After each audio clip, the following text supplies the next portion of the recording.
ஆடி 18 மிகப்பெரிய ரகசியம். கயிறு மட்டுமல்ல, சில பொருள் வாங்கினால் பல மடங்கு பெருகும். ஆடி 18 என்பது மிகப்பெரிய வருமான நாள். அந்த நாளை பலரும் கயிறு பெருக்கி போடுவதற்கு மட்டும் என்று நினைத்துக் கொள்கிறார்கள். ஆனால் ஆடிப்பெருக்கு வீட்டில் சில பொருட்கள் வாங்கினால் பன்மடங்கு பெருகும். வீட்டில் உள்ள கஷ்டங்கள் தீரும். என்ன பொருள், எப்படி வாங்குவது என்பதை பார்ப்போம். தமிழனின் ஆன்மீக காலண்டரில் ஆடி மாதம் தனிச்சிறப்போடு இருக்கிறது. இதில் வரும் 18வது நாள் ஆன்மீக ஆர்வலர்களுக்கு மட்டுமல்ல, பொதுமக்களுக்கும் ஓர் உணர்வை ஏற்படுத்தும் புனித நாளாக மாறியிருக்கிறது.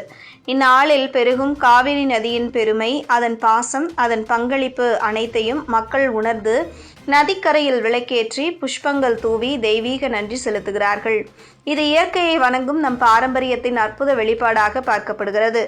எங்கு காவிரி இல்லையோ அங்கு வீட்டிலேயே ஒரு செம்பில் நீர் வைத்து கங்கை அல்லது காவிரி என எண்ணி வழிபடுவது வழக்கமாய் இருக்கிறது.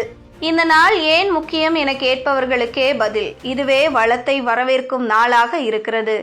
ஆடியில் நதி நீரின் அளவு அதிகமாகி விவசாயத்திற்கு தேவையான நீர் கிடைக்க துவங்கும் தருணமே இந்த ஆடிப்பெருக்கு. அதனால்தான் இது ஒரு வள நாளாக பார்த்து கொண்டாடப்படுகிறது. இந்த நாளில் வாங்கும் பொருள் என்னவாக இருந்தாலும் அதுவே பல மடங்காக வளரும் என்ற நம்பிக்கையும் மக்கள் மனதில் வேரூன்றி உள்ளது.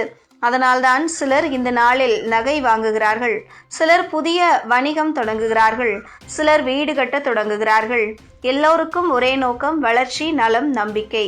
முழு குடும்பத்தோடும் ஒரு பண்டிகை போலவே ஆடிப்பெருக்கு கொண்டாடப்படும். அதாவது இந்த நாளில் மனைவி கணவன் ஒருங்கிணைந்து நதி வழிபாட்டில் ஈடுபடுவது வழக்கம். பெண்கள் தங்கள் புடவைகளை அலங்கரித்து மஞ்சள் குங்குமம் பூசி வளையலுடன் பூஜை செய்கிறார்கள்.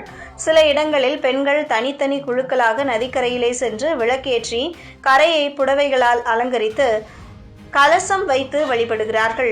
இது பெண்கள் சமுதாயத்தின் ஒற்றுமையை வெளிப்படுத்தும் அழகிய நிகழ்வாக அமைந்துள்ளது.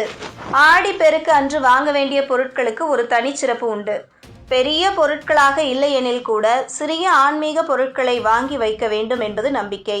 மஞ்சள், குங்குமம், தாலி கயிறு, வளையல், கல் உப்பு, புது அரிசி, பருப்பு வகைகள், வெல்லம், உளுந்து போன்றவை எல்லாம் இதில் அடங்கும். மஞ்சளும் குங்குமமும் பெண்களின் மங்களத்தான சின்னமாகும். தாலி கயிறு, வளையல் போன்றவை திருமண வாழ்க்கையின் சீரான தொடர்ச்சிக்கு உறவும் என நம்பப்படுகிறது. கல்லுப்பு இல்லற வாழ்வில் நிலைத்த செல்வத்தை குறிக்கும். இவற்றை வாங்கி பூஜைக்கு பயன்படுத்தி பிறகு ஏழைகளுக்கு தானமாக அளிப்பதும் புண்ணியம். நதிக்கரையோர மக்களுக்கு இது மிகப்பெரிய திருவிழா போலவே இருக்கும். நதிக்கரையிலே கூடாக மக்களும் குடும்பமும் கூடி நதிக்கு நன்றி செலுத்தி பூஜை செய்வது, சிறு சிறு குழுக்களாக அமர்ந்து பக்தி பாடல்கள் பாடுவது, சிற்றுண்டி பகிர்வது, இவை அனைத்தும் ஆன்மீகம் மட்டுமின்றி சமூக ஒற்றுமைக்கும் சான்றுகள். ஆடிப்பெருக்கு என்பது இயற்கையை தெய்வீகமாக கருதி நன்றி செலுத்தும் நம் முன்னோர்களின் பாரம்பரிய நெறியை பின்பற்றும் ஒரு விழா கலாச்சாரம். பொதுமக்கள் இந்த நாளை சிறு அளவிலேனும் அனுஷ்டிக்கலாம். எல்லோரும் தங்க நகை வாங்க இயலாது. ஆனால் ₹1 கிடைக்கும் கல் உப்பையாவது வாங்கி பூஜை செய்து பின் தானம் செய்யலாம். அரிசி 1 கிலோ வாங்கி அதை இறைவனிடம் நிவேதனம் செய்து பயன்படுத்தலாம். இவை எளியவைதான். ஆனால் நம்பிக்கையோடு இறைவன் மீது பக்தியோடு செய்யப்படும் எந்த செயலும் பலிக்குமே தவிர வாயிலாகாது. ஆடிப்பெருக்கில்தான் தர்மம் முக்கிய பங்கு வகிக்கிறது. ஏழைகளுக்கு உணவளிப்பது, சிறு சிறு மங்கள பொருட்களை வாங்குவது, மூப்பர்களுக்கு உதவுவது போன்ற செயல்கள் இந்நாளில் நன்மையை பெருக்கும்.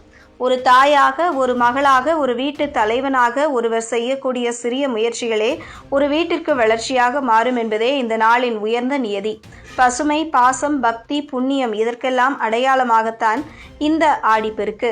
முடிவாக இது ஒரு ஆன்மீக உணர்வை பரப்பும் நாள் மட்டுமல்ல, வாழ்வில் நல்ல மாற்றத்தை ஏற்படுத்தும் ஒரு வாய்ப்பும் கூட. ஆண்டின் எந்த நாளிலும் செய்ய நினைக்காத ஒரு நன்றியுணர்வை, ஒரு பூஜையை, ஒரு தானத்தை, ஒரு ஒற்றுமையை நாம் இந்த நாளில் செய்கிறோம்.